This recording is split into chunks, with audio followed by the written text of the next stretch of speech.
দর্শক, আবহাওয়ার খবর জানতে চলে যাচ্ছি সহকর্মী মার্জিয়া প্রেয়সীর কাছে। প্রেয়সী, আজকের আবহাওয়া নিয়ে আপনার কাছে কি তথ্য আছে? সেই সাথে বিশেষ করে ঢাকায় গরমের তাপমাত্রা কিছুটা কমার সম্ভাবনা আছে কিনা, এই ব্যাপারে আমাদেরকে জানাবেন।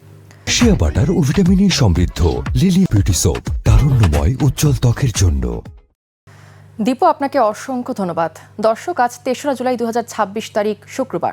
আবহাওয়া অফিসে তার সর্বশেষ তথ্য থেকে আমরা দেখতে পাচ্ছি আগামী ২৪ ঘন্টায় রাজশাহী, রংপুর, ময়মনসিংহ, সিলেট বিভাগের কিছু কিছু জায়গায় এবং ঢাকা, খুলনা, চট্টগ্রাম বিভাগের দু এক জায়গায় একটি অস্থায়ীভাবে দমকা হাওয়া সহ হালকা থেকে মাঝারি ধরনের বৃষ্টিপাত হতে পারে। সেই সাথে চট্টগ্রাম ও সিলেট বিভাগে মাঝারি থেকে অতি ভারী বর্ষণ হওয়ার সম্ভাবনা রয়েছে। আজ ঢাকার বাতাসের আপেক্ষিক আর্দ্রতা নির্ণয় করা হয়েছে ৬৯%। আজ সারা দেশের দিন ও রাতের তাপমাত্রা প্রায় অপরিবর্তিত থাকতে পারে। বর্তমানে যদি বিশেষ কিছু অঞ্চলের তাপমাত্রার দিকে আমরা লক্ষ্য করি, তাহলে দেখতে পাচ্ছি আজকে রাজধানীতে তাপমাত্রা রয়েছে ৩০ ডিগ্রি সেলসিয়াস, ময়মনসিংহ, সিলেট, কুমিল্লা এবং চট্টগ্রামে রয়েছে ৩০ ডিগ্রি সেলসিয়াস। রাজশাহী, রংপুরে তাপমাত্রা রয়েছে ৩১ ডিগ্রি সেলসিয়াস।